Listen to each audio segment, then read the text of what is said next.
Aspirants, welcome to GATE academy plus. My name is Komal Vyas और आज हम हमारे DBMS में नया लेक्चर पढ़ेंगे, that is DBMS schedules. Okay, अब DBMS शेड्यूल्स होते क्या हैं? हमने अभी तक ट्रांजैक्शंस देख लिया कि अगर हमें डेटाबेस से अगर ट्रांजैक्शंस करने हैं तो वो कैसे होते हैं। अभी जो प्रोसेस होती है, जो भी ट्रांजैक्शंस होते हैं वो दो टाइप के हो सकते हैं, या तो आपका सीरियल ट्रांजैक्शन होगा या फिर पैरेलल ट्रांजैक्शंस। तो विल सी ये होता क्या है। देखिए, सबसे पहले आप शेड्यूल्स को देखिए। तो शेड्यूल आपके ट्रांजैक्शन के अंदर का ही पार्ट है। They are the set of instructions and these instructions perform operations on the database. Okay, database में क्या कर रहे हैं हम? ऑपरेशंस को परफॉर्म कर रहे हैं। Now when multiple transactions are running concurrently, ठीक है, जब मल्टीपल ट्रांजैक्शंस आपके क्या हो रहे हैं? कॉन्करेंटली रन कर रहे हैं। कॉन्करेंटली मतलब एक साथ रन कर रहे हैं बाई चांस, ठीक है। Then there need to be a sequence. तो क्या होना चाहिए? एक प्रोसेस होना चाहिए, एक सीक्वेंस होना चाहिए कि वो किस तरह से परफॉर्म करेंगे। There should be in sequence if the transactions are running concurrently, ठीक है, एक sequence in which the operations are performed. क्योंकि क्या होता है, CPU में ये इंस्ट्रक्शंस रहते हैं कि एक टाइम पे एक ही ऑपरेशन परफॉर्म होगा आपका। At a time only one operation can be performed on the database, ठीक है, आप एक ही ऑपरेशन को कर सकते हो। तो ये जो सीक्वेंस होता है, यही ऑपरेशंस के सीक्वेंस को क्या बोलते हैं हम? शेड्यूलिंग बोलते हैं, ठीक है। कि अगर मेरे पास बहुत सारे ट्रांजैक्शंस एक साथ आ गए, ठीक है, तो मेरा CPU उन्हें कैसे शेड्यूल करेगा कि कौन सा ट्रांजैक्शन पहले होगा, कौन सा ट्रांजैक्शन बाद में होगा, ठीक है। तो किस में पहले रीड होगा, किस में पहले राइट होगा, तो ये सब आपके शेड्यूलिंग के अंदर में आता है। ये CPU का पार्ट होता है कि CPU को हमने कैसे डिज़ाइन किया है जिससे कि वो शेड्यूलिंग को अच्छे से करे। ओके, विल सी एक एक करके। तो शेड्यूलिंग आप लोगों को समझा कि एक्चुअली होती क्या है कि जो ट्रांजैक्शंस हो रहे हैं तो ट्रांजैक्शंस को सिस्टमैटिकली कैसे किया जाए, ठीक है। एक क्रोनोलॉजिकल ऑर्डर में आपको ये करना ज़रूरी है, ठीक है। क्या बोल सकते हैं? Chronological execution sequence of multiple transactions, ठीक है। बहुत सारे ट्रांजैक्शंस हैं अगर आपके पास में, तो वो कैसे वर्क कर रहे हैं। देखिए, T1, T2, T3, ऐसे बहुत सारे ट्रांजैक्शंस हैं आपके पास। Okay, will see. अभी आपके जो शेड्यूलिंग होती है दो टाइप से हो सकती है, ठीक है। जो आपके ट्रांजैक्शन वो दो हो सकते हैं। एक होगा आपका सीरियल ट्रांजैक्शन और एक होगा आपका पैरेलल। ओके, सीरियल ट्रांजैक्शंस में क्या है? फॉर एग्जांपल आपके पास में कुछ ट्रांजैक्शंस दिए हुए हैं T1, T2, T3। तो serially what it will say कि पहले समझो T1 आया, ओके, तो T1 आपका ट्रांजैक्ट कर रहा है एक टाइम तक, यहाँ आके खत्म हो गया आपका T1, ठीक है। तो जो T2 ट्रांजैक्शन होगा ना, वो जब T1 आपका पूरा खत्म हो गया, यहाँ उसने जैसे ही कमिट कर दिया कि okay now I am finished, तो यहाँ से फिर आपका T2 जो है वो चालू होएगा, ट्रांजैक्शन T2 स्टार्ट होएगा, ठीक है। समझो कि T2 आपका यहाँ आके खत्म हो गया, अगेन उसने भी अपना कमिट दे दिया, ठीक है, यहाँ पे खत्म। तो अब आएगा आपके पास क्या? T3, ट्रांजैक्शन T3, ठीक है, ये एग्जीक्यूट होगा और उसके बाद में यहाँ पे फिनिश। तो ये क्या है? ये सीरियल में चल रहा है, मतलब ये ट्रांजैक्शन हुआ, जब ये ओवर हो जाएगा उसके बाद में ही आपका सेकेंड ट्रांजैक्शन चालू होगा, उसके ओवर होने पे आपका थर्ड ट्रांजैक्शन। ओके, तो इसका प्रॉफिट क्या है? ये चीज़ करने का जो एक एडवांटेज होता है हमारे पास में, वो एडवांटेज होता है सिक्योर। यू कैन से कि ये क्या होती है? ये चीज़ आपकी सिक्योर होती है। ओके, ये चीज़ आप कह सकते हैं कंसिस्टेंट रहेगा कि हाँ चलो अभी ये हो रहा है, उसके बाद में ये वाला ऑपरेशन परफॉर्म, तो ये आपका क्या होता है? कंसिस्टेंट भी होता है, ठीक है। यहाँ के डिसएडवांटेज क्या है? इसका डिसएडवांटेज है वेटिंग टाइम।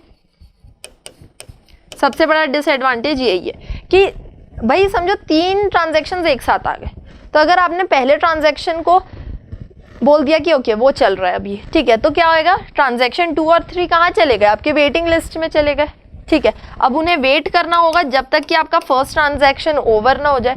हो सकता है कि ट्रांजैक्शन 2 जो हो वो बहुत छोटा हो, जस्ट बोल सकते हैं हम 2 या 3 मिनट्स का हो, और जो ट्रांजैक्शन 1 आया है वो आपका 10 मिनट्स का हो। तो क्या हो गया? अब इसका वेट टाइम बढ़ गया ना। जिसका काम 2 मिनट का था आप उसको पहले होने दो कंप्लीट, उसके बाद में आप इसको करो, है ना। तो ये चीज़ें कहाँ होती थी? जब पहले बहुत ज़्यादा हमारी टेक्नोलॉजी जब एडवांस नहीं थी, उस टाइम पे ये होता था कि सीरियल ट्रांजैक्शंस चलते थे, फर्स्ट कम फर्स्ट सर्व। जो पहले आएगा वो पहले वर्क करेगा, ठीक है। ये आप ऑपरेटिंग सिस्टम में पढ़ेंगे कि क्या होता है, फर्स्ट कम फर्स्ट सर्व होता है, राउंड रॉबिन्स होते हैं, और भी 2-3 होते हैं, प्रायोरिटीज़ के बेसिस में भी आप करते हैं शेड्यूलिंग, ठीक है। तो वो बहुत ज़्यादा आपको डीप में ऑपरेटिंग सिस्टम में पढ़ाया जाएगा, ठीक है। तो अभी डेटाबेस में आपको तो इसके थोड़े ही पार्ट को जानना है कि समझो सीरियल है तो ये लाइन बाय लाइन ओवर होंगे। सिक्योर कंसिस्टेंट इसके एडवांटेज है, डिसएडवांटेज होता है वेटिंग लिस्ट, ठीक है, कि जो बाकी के ट्रांजैक्शंस है वो वेट करेंगे जब तक फर्स्ट वाला आपका कंप्लीट ना हो। इसका एग्जाम्पल क्या हो सकता है, most common example ATM machine आप ले लो, ठीक है। एटीएम में क्या होता है कि जब एक मशीन है, अगर बाई चांस आपके एटीएम में फॉर एग्जाम्पल एक मशीन है, ठीक है, तो उस मशीन में एक टाइम पे एक ही जन ट्रांजैक्शन कर सकता है। उसके अलावा जो बाकी लोग हैं वो क्या है, एक क्यू पे खड़े हैं, तो क्यू में कहीं खड़े हैं मतलब वो क्या कर रहे हैं, वेट कर रहे हैं, ठीक है। तो ये आपका एक नॉर्मल एक एग्जाम्पल है छोटा सा। Okay, now parallel. पैरेलल में क्या होता है, for example T1, T2, T3 3 transactions हैं, ठीक है। तो अब CPU क्या करेगा, स्विच करता है इनके बीच में, CPU स्विचिंग होएगी, ओके। और डिफरेंट शेड्यूलर्स, इसमें डिफरेंट शेड्यूलिंग वो यूज करेगा CPU, है ना।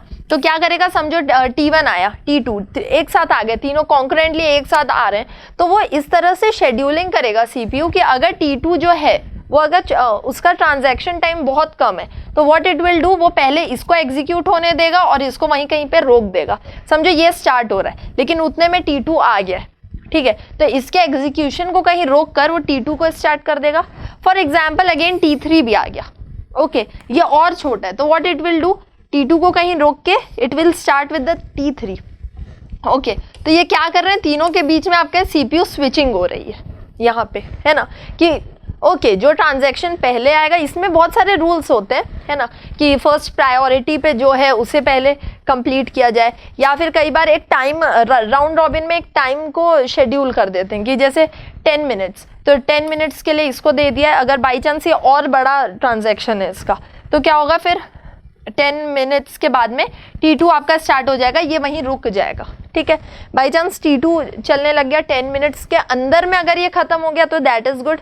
बाई चांस नहीं खत्म हुआ तो अगेन 10 मिनट्स के बाद में T3 को अलॉट कर दिया जाएगा वो CPU, ओके। T3 एग्जीक्यूट हो रहा है, फिर अगर ये फिनिश हो गया देन T1 अगेन, अगर ये 10 मिनट्स के ही अंदर फिनिश हो गया तो दैट इज गुड। मतलब एक टाइम लिमिट के बाद, हर टाइम के बाद में क्या होएगा, आपके शेड्यूल जो CPU है वो स्विच होता रहेगा टाइम टू टाइम, ओके। तो ये होता है आपका पैरेलल स्विचिंग। इसमें अच्छी चीज क्या होती है कि इसमें CPU की परफॉर्मेंस जो है वो बढ़ जाती है, परफॉर्मेंस जो है वो इंक्रीज हो जाती है। परफॉर्मेंस इंक्रीज हो गई तो क्या इंक्रीज हो जाएगा, थ्रूपुट, आउटपुट जो ये दे रहा है कि एक टाइम लिमिट है, उस टाइम लिमिट में CPU का जितना काम होना चाहिए तो इसका थ्रूपुट भी क्या हो गया, इंक्रीज हो गया, ओके। परफॉर्मेंस भी इंक्रीज हो जाएगा, थ्रूपुट भी इंक्रीज हो गया। तो ये एक छोटा सा एग्जांपल है शेड्यूलिंग के, ये टाइप्स हैं कि एक सीरियल टाइप का होता है और एक पैरेलल टाइप का होता है, ठीक है। अभी विल सी, ओके, ये वही एग्जाम्पल दिया हुआ है जो मैंने आपको बताया कि समझो हमारे पास दो ट्रांजैक्शंस दिए हुए हैं T1 एंड T2, ठीक है, and they are running concurrently, ठीक है, एक साथ वो रन कर रहे हैं। तो this schedule determines the exact order. तो शेड्यूलिंग का मतलब क्या है, वो क्या करेगा, एक ऑर्डर को बताएगा, एक एग्जैक्ट ऑर्डर बताएगा ऑपरेशन, मतलब कि किस तरह से ये पूरे ऑपरेशंस आपके परफॉर्म होने चाहिए, ठीक है, going to perform on database. For example all the instructions of transaction T1 are executed. समझो पूरे इंस्ट्रक्शंस जो T1 के हैं, ठीक है, ये एग्जीक्यूट हो गया T2 के पहले।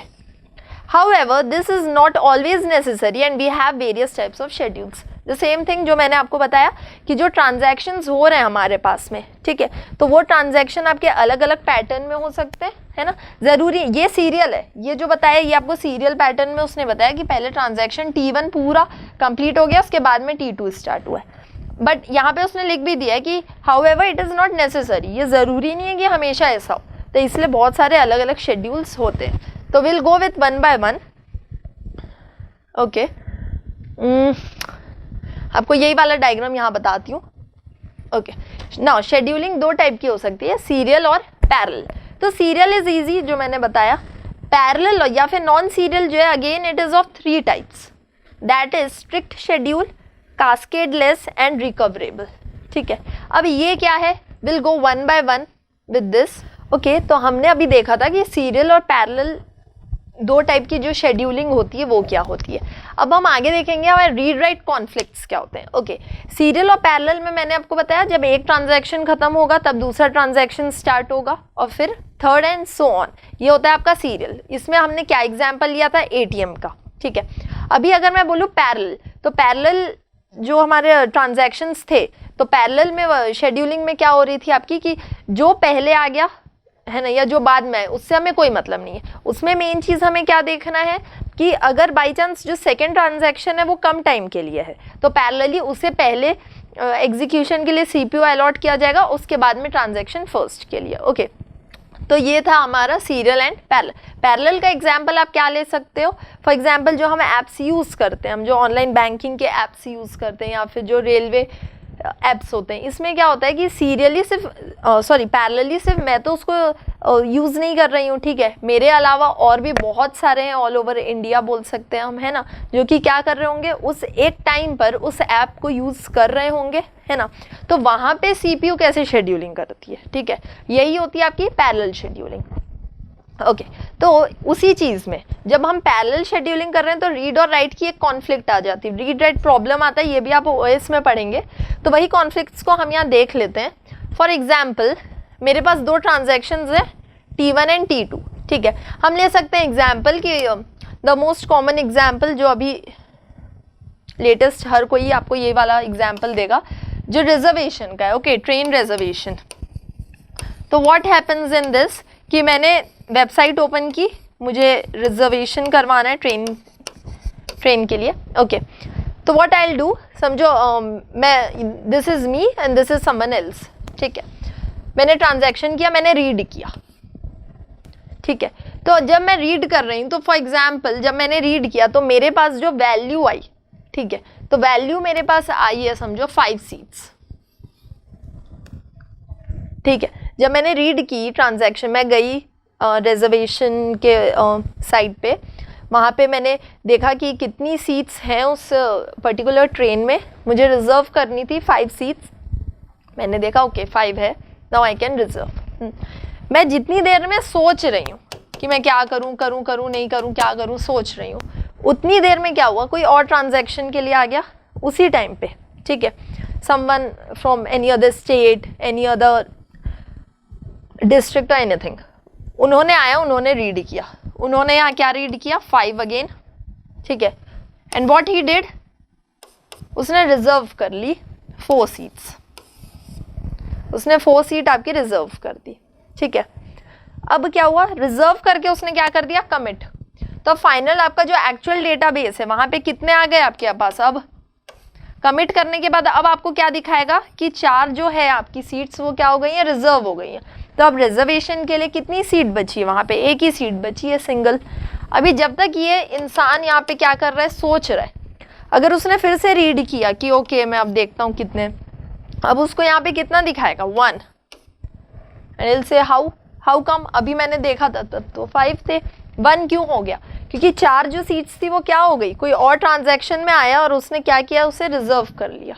ठीक है, ऐसे, तो अब इसको दिखाएगा 1, है ना। तो अब क्या करना पड़ेगा, या तो वो इसको राइट कर देगा या फिर वो इस पूरे ट्रांजैक्शन को ही क्या कर देगा, एबॉर्ट कर देगा, इल से ओके टर्मिनेट, मुझे जाना ही नहीं है, और एनीथिंग। ठीक है, हो सकता है कि वो इसको राइट करके फिर क्या कर दे, कमिट कर दे कि ओके मुझे एक तो रिजर्व करूं, कोई तो जाए, तो ऐसे एक रिजर्व करके उसे वो कमिट कर देगा। तो ये एक आपकी रीड राइट प्रॉब्लम होती है। ठीक है, कि हो क्या रहा है कि भाई सामने वाले ने उसे उसको कुछ और दिखाया गया है, लेकिन जब तक कोई और आया उसने क्या कर दिया, वहाँ पे आपका ऑपरेशन परफॉर्म कर दिया। 2 ट्रांजैक्शंस पैरेलली वर्क कर रहे हैं। ओके, फर्स्ट कम जिसने आया उसने पहले यूज़ कर लिया, और तो इससे क्या हुआ, इनको अब क्या चीज़ दिखाने लग गई, वहाँ पे 1 है ना। जब तक कि ये इंसान वापस से रिफ्रेश करके देखेगा तो उसको रीड क्या दिखाएगा, 1। तो यही आपकी एक प्रॉब्लम होती है रीड राइट कॉन्फ्लिक्ट्स में। ठीक है, तो इसको कैसे सॉल्व किया जाता है हम ये भी पढ़ेंगे। हम टाइप्स ऑफ पैरेलल शेड्यूलिंग भी देखेंगे कि जो 3 टाइप की पैरेलल शेड्यूलिंग होती है जो हमने अभी देखी थी, strict scheduling, cascadeless scheduling and recoverables, ये क्या होते हैं, वो सब आपका थ्योरी पार्ट है। Only you have to remember these for semester exams, उसमें ये चीज़ें बहुत पूछी जाती हैं। Okay, will start with it. Okay, serial मैं वापस से आपको नहीं बताऊंगी, वही चीज़ लिखी हुई है कि ट्रांजैक्शन जब तक एक पूरा कंप्लीट नहीं हो जाता तब तक दूसरा ट्रांजैक्शन स्टार्ट नहीं होता है, ठीक है। कॉन्करेंटली आप एक साथ दोनों ट्रांजैक्शंस को नहीं कर सकते। Transaction does not start the execution until the currently running transaction finished execution, ठीक है। पहला वाला फिनिश करेगा तभी, तो इसे हम नॉन इंटरलीव्ड एग्जीक्यूशन भी बोलते हैं, है ना। क्यों? क्योंकि इसमें क्या हो रहा है, आपका इंटरफेरेंसेस नहीं होंगे ट्रांजैक्शंस के। Okay, after one only the second transaction will going to start. Okay, ये देखिए शेड्यूलिंग के टाइप्स को जब हम पढ़ रहे थे तो अब समझिए ये एक पैटर्न है सीरियल का ही, हम सीरियल शेड्यूलिंग में ही देख रहे हैं कि R refers to read operation. Okay, ये क्या है आपका रीड ऑपरेशन है, W stands for the write operation. For example अब 2 ट्रांजैक्शंस हैं आपके पास T1 एंड T2, तो पहला T1 जो है वो एक डेटा को रीड कर रहा है R1 और RA, एक डेटा A है समझो, एक डेटा B है, ठीक है। उसने फिर दूसरे डेटा को पढ़ा, फिर वो राइट करेगा और फिर वो क्या करेगा, कमिट करेगा। जब वो कमिट कर देगा उसके बाद ही सेकेंड ट्रांजैक्शन स्टार्ट होगा, ठीक है। सेकेंड में उसने अब उसने अब एक डेटा रीड किया, दूसरा किया, फिर उसको राइट करना है तो उसने राइट किया, फिर कमिट कर। Just a simple example of serial scheduling. Okay, कि एक ट्रांजैक्शन के बाद में दूसरा। Now will go with parallel. अब ये है आपका पैरेलल शेड्यूलिंग के अंदर में, ठीक है। पैरेलल शेड्यूलिंग के अंदर में 3 पार्ट्स थे, तो पहला है आपका स्ट्रिक्ट शेड्यूलिंग। ये क्या बोलता है, if the right operation of a transaction precedes a conflicting operation of another transaction, मतलब समझो एक ट्रांजैक्शन आया, वो राइट करना चाह रहा है, लेकिन दूसरा ट्रांजैक्शन जो है वो रीड राइट दोनों कर रहा है, कॉन्फ्लिक्ट्स चल रहे हैं उसके, ठीक है। रीड करना है या राइट करना है, कोई और ट्रांजैक्शन है, ठीक है। अगर उसके पहले राइट ऑपरेशन आ गया अगर, then the commit or abort operation of such transaction should also precede the conflicting operation of another transactions।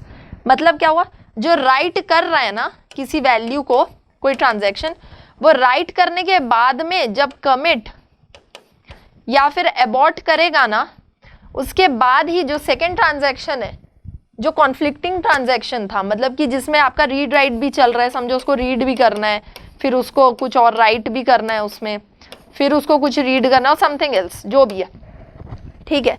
तो उसके बाद में अगर ये ट्रांजैक्शन आता है तो वो क्या करेगा, पहले इसको कंप्लीट करके कमिट या अबॉर्ट करेगा, उसके बाद ही वो इसको स्टार्ट करेगा। ओके, जो सेकेंड ट्रांजैक्शन है वो उसके बाद में ही स्टार्ट होंगे। So this is strict scheduling, ठीक है, स्ट्रिक्टली परफॉर्म। यहाँ देखिए हम समझेंगे एक एग्जाम्पल के साथ में। समझो आपके पास 2 ट्रांजैक्शंस हैं, एक है TA और एक है TB, ठीक है। तो समझो राइट ऑपरेशन आपका TA पर हो रहा है, ठीक है। ये पहले आ गया, किसके पहले आ गया, जो आपका रीड एंड राइट ऑपरेशन जो आपका TB पर होने वाला था, उससे पहले आपका राइट ऑपरेशन आ गया TA का, ठीक है। समझो कि 2 एक साथ चल रहे हैं, हम ये बोल सकते हैं। तो समझो अगर बाई चांस ट्रांजैक्शन TB भी अगर पहले आ गया, तो समझो वो अगर सिर्फ रीड कर रहा है और ट्रांजैक्शन A जो है वो अगर राइट में आ गया, तो क्या होगा, कॉन्फ्लिक्ट्स आ गए कहीं पे, तो TA को पहले कमिट या अबॉर्ट करना पड़ेगा, ठीक है। So the commit or abort operation of TA should precede the read or the write operation of TB, ठीक है। TB का रीड या राइट ऑपरेशन है ना, उसके पहले TA जो है वो क्या करेगा, उसको या तो कमिट करना पड़ेगा या अबॉर्ट करना पड़ेगा उसके अपने राइट ऑपरेशन को, ठीक है। ये होता है आपका स्ट्रिक्ट शेड्यूलिंग। अब यहाँ एग्जाम्पल देखिए, ठीक है। समझो ये रीड कर रहा है, ठीक है, उतने में ये भी आ गए, ये रीड करना चालू कर दिए, ठीक है। तो जब ये राइट करेंगे ना, राइट करने के बाद इनको कमिट करना पड़ेगा, then only he can write something. तब तक ये लिख नहीं सकते जब तक कि ये क्या कर रहा है, राइट करके कमिट ना कर दे, ठीक है। Afterwards when he will commit, उसके बाद में इस ट्रांजैक्शन को CPU अलॉट होगा कि okay now you can write something and then you can read or write anything whatever you want to do and then you can commit. ये इसके लिए है ये कमिट। ओके तो ये है आपका स्ट्रिक्ट शेड्यूलिंग का part. Here the write operation WX of TA। Okay TA का जो था राइट ऑपरेशन ये किससे प्रीसीड होगा? जो अपने कॉन्फ्लिक्टिंग जो ये चल रहा है रीड राइट ऑपरेशन जो कॉन्फ्लिक्टिंग वाला TB का है उसके पहले आपका राइट ऑपरेशन आ गया है, ठीक है, और उस हिसाब से TB को वेट करना पड़ा। Okay TB have to wait here ना, यहाँ पे उसको वेट करना पड़ेगा उसके कमिट होने तक, जब तक कि TA के ऑपरेशंस पूरे परफॉर्म नहीं हो जाते। Okay now will go with the cascadeless scheduling. ये सबको मैं और डिटेल में भी आपको बताऊंगी। अगर आपको यहाँ नहीं समझ में आया तो आप मुझे कमेंट कर सकते हैं, I will reply to you. मैं और 1-2 लेक्चर्स बना दूंगी कि इसे और कैसे अच्छे से हम समझ सकते हैं। ओके इन कैस्केडलेस शेड्यूलिंग यहाँ पे क्या हो रहा है देखिए, if a transaction is going to perform read operation, अगर रीड ऑपरेशन हो रहा है किसी वैल्यू पर, it has to wait until the transaction who is performing the write on that value commits। अगर उस पर्टिकुलर वैल्यू को समझो कोई ट्रांजैक्शन क्या कर रहा है, रीड कर रहा है, ठीक है, उसको रुकना पड़ेगा कब तक? जब तक कि कोई और जो ट्रांजैक्शन होगा, ठीक है, वो उस पर क्या ना कर दे, रीड या राइट ऑपरेशन को परफॉर्म ना कर दे, ठीक है, तब तक वो उसको कुछ और राइट या कुछ भी नहीं कर सकता। ठीक है, इसका एग्जाम्पल देखते हैं कि समझो आपके पास अगेन 2 ट्रांजैक्शंस हैं। एग्जाम्पल से हमें चीज़ें अच्छे से समझ में आती हैं। सिर्फ थ्योरी आप पढ़ेंगे ऐसे टॉपिक्स तो आपको जस्ट हमें लिखने के पॉइंट ऑफ व्यू से इट्स गुड। ओके अब बस उतना ही आपको रहेगा, आपको बहुत ज़्यादा एग्जाम्पल्स और ये समझ उसके बिना आपको समझ आएंगे नहीं। समझो आपके पास 2 ट्रांजैक्शंस हैं TA और TB। Now TB is going to read. अब ट्रांजैक्शन B जो है इसको क्या करना है, इसको एक वैल्यू को रीड करना है। एक वैल्यू है कोई X वैल्यू, ठीक है, you have to emphasize here on value this. Okay ये जो है उसे उस वैल्यू को रीड करना है आफ्टर, लेकिन किसके बाद रीड करना पड़ेगा उसको कि जब TA अगर उस पर परफॉर्म कर रहा है कोई राइट ऑपरेशन। ठीक है, अगर TA ट्रांजैक्शन जो है वो अगर राइट ऑपरेशन परफॉर्म कर रहा है किसी वैल्यू पे, कोई वैल्यू X है उस पर राइट ऑपरेशन परफॉर्म कर रहा है अगर, तो जो TB ट्रांजैक्शन है उसको वेट करना पड़ेगा टू रीड इट। ठीक है, then TB has to wait for the commit operation of the transaction TA before he reads the X। ठीक है, तो X को रीड करने से पहले जो TA को क्या करना पड़ेगा, उसे कमिट करना पड़ेगा, तभी TB उसको रीड कर सकता है, नहीं तो वो उसे रीड नहीं कर पाएगा। ये होता है कैस्केड लेस शेड्यूलिंग। ओके ये चीज़ है, यहाँ पे देखते हैं, इसको समझते हैं कि ये क्या है। ये देखिए जैसे कि आपका ट्रांजैक्शन है, एक TA है और TB है। ठीक है, अभी यहाँ पे क्या हो रहा है कि समझो TA आपका क्या कर रहा है, रीड कर रहा है उस वैल्यू को।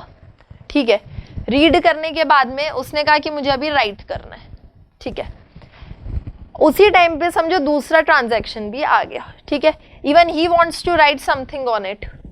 ठीक है, वो राइट तो कर सकता है लेकिन वो उसे अभी रीड नहीं कर पा रहा है। व्हाट, जब ये कमिट हो जाएगा ना उसके बाद में वो क्या करेगा, जब वो कमिट हो जाएगा तो कमिट के बाद में जो ट्रांजैक्शन B है तभी उस वैल्यू को क्या कर सकता है, रीड कर सकता है। ओके जो वैल्यू यहाँ से कमिट हुई है ना, यही उसको वैल्यू यहाँ पर दिखेगी। जो वैल्यू यहाँ से कमिट हो गई होगी ना, उसी वैल्यू को वो यहाँ पे क्या कर सकता है, रीड कर सकता है। रीड करने के बाद में if you want to write something he can write and then after that commit. Okay लेकिन बिफोर दिस वो क्या यहाँ पे रीड कर पाया क्या, वैल्यूज़ को नहीं कर पाया। ठीक है, क्यों नहीं कर पाया, क्योंकि ये कमिट होगा उसके बाद ही वो रीड कर सकता है अपनी वैल्यूज़ को। नहीं तो वहाँ अगर रीड राइट ऑपरेशंस अगर परफॉर्म हो रहे हैं तो वो यहाँ पे रीड करेगा क्या, कौन सी वैल्यू। हो सकता है वहाँ पे कॉन्फ्लिक्टिंगली वो बार बार चेंज हो रहे हो वैल्यूज़, है ना, तो वहाँ वो कुछ भी नहीं रीड कर सकता जब तक फाइनल वैल्यू आपकी डेटाबेस में नहीं आ जाती।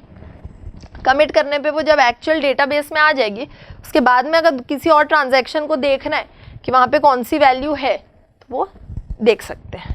Okay recoverable. ओके अब ये क्या है, in recoverable scheduling if a transaction is reading a value, अगर कोई ट्रांजैक्शन किसी वैल्यू को रीड कर रहा है और किस वैल्यू को, विच हैज़ बीन अपडेटेड जो अपडेट हुई है by some other transaction, then this transaction can commit only after the commit of other transaction which is updating the value. Obviously basic चीज़ है कि अगर दो ट्रांजैक्शंस हैं TA और TB, अगर TA कुछ चीज़ को अपडेट कर रहा है, ओके, कोई वैल्यू को अपडेट कर रहा है, तो of course TB have to wait ना, उसको वेट करना पड़ेगा जब तक ये पूरा अपडेट करके कमिट ना कर दे। जब ये कमिट कर देगा अपडेट करके, उसके बाद में ही TB will get the CPU कि okay now what you can do, आप अपडेट कर लो, राइट कर लो, रीड कर लो, whatever operations you want to perform. Okay, वही चीज़ है रिकवरेबल शेड्यूल का एग्जाम्पल। देखिए अभी यहाँ क्या बोल रहा है कि TB समझो want to perform is performing the read operation on X, ठीक है, उसको रीड ऑपरेशन करना है, लेकिन TA ने क्या कर दिया है, कोई चेंजेस बना दिए X में, ठीक है, WX को यूज़ करके, राइट ऑपरेशन को यूज़ करके ट्रांजैक्शन A ने क्या कर दिया, कुछ चेंजेस कर दिए इस वैल्यू में, X वैल्यू में। तो अब TB है can only commit after the commit operation of TA, obviously कि जब TA पूरा वर्क करके अपडेट करके जब कमिट करेगा, उसके बाद में ही TB क्या कर सकता है, रीड करके राइट करके उसे कमिट कर सकता है, तब तक वो कमिट कर नहीं पाएगा। ओके, देखिए इसका एग्जाम्पल से समझते हैं। दो ट्रांजैक्शंस है आपके पास T1 and TA and TB, ठीक है। अब यहाँ पे क्या हो रहा है, पहला इसने रीड किया, then he is writing, okay, now इसने कुछ राइट किया, ट्रांजैक्शन 2 ने एंट्री ली, उसने भी इस वैल्यू को रीड किया, उसने राइट किया, देन उसने रीड किया, जो भी है। नाउ ही कांट कमिट, ये कमिट नहीं कर पाएगा। ओके, इसको कमिट करने के लिए इसका पहले कमिट होना ज़रूरी है। देखो ये पहले आ गया ना यहाँ पे, ठीक है। तो जब आपका ट्रांजैक्शन A कमिट होगा, उसके बाद में ही ट्रांजैक्शन B क्या है, इसे कमिट कर सकता है, ठीक है। This is just the example of recoverable scheduling, ठीक है। मैंने आपको इसमें बताया कि शेड्यूलिंग क्या होती है। शेड्यूलिंग दो टाइप्स के होते हैं, serial and parallel. Okay, serial is very simple, जो पहले के ज़माने में यूज़ होता था। आजकल due to high technologies parallel transactions का ज़माना आ गया है। पैरेलल ट्रांजैक्शंस भी 2-3 टाइप के होते हैं। ओके, 3 टाइप के मैंने आपको बता दिए हैं कि नॉर्मली ट्रांजैक्शंस होते क्या है। रीड राइट कॉन्फ्लिक्ट्स क्या होते हैं कि भाई कोई चीज़ को अगर मैं रीड कर रही हूँ, उतनी देर में अगर किसी ने राइट कर दिया, कोई और ट्रांजैक्शन ने पैरेलली आके उसे राइट कर दिया, तो जब मैं वापस से उसे रीड करूँगी तो हो सकता है मेरे को कोई और वैल्यू दिखाई दे उसमें, ठीक है। तो ये होते हैं कॉन्फ्लिक्ट्स आपके पैरेलल में। इसमें आगे हम सीरियलाइजेबिलिटी भी पढ़ेंगे, और भी बहुत सारी चीज़ें हैं इसमें पढ़ने के लिए शेड्यूलिंग में, लेकिन आपको सिर्फ इतना ही समझना है, ये 3 चीज़ें ही आपको समझनी है। स्ट्रिक्ट क्या होता है, कैस्केडलेस क्या होता है, और रिकवरेबल क्या होता है, ठीक है।